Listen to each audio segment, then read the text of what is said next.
पण ऐकतोय ते वेगळं ऐकायला हवे. काय असं महत्त्वाचं काम त्यांनी केलं.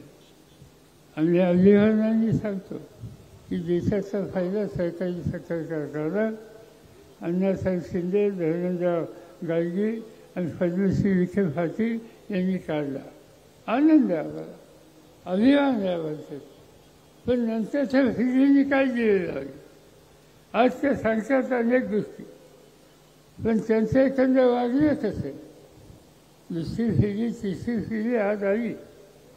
आज अनेक लोक मला सांगतात की सत्ता इतकी डोक्यात गेलेली आहे की वडिलांच्या माणसाला सुद्धा इज्जतीनं वागायचा स्वभाव नाही या लोकांना.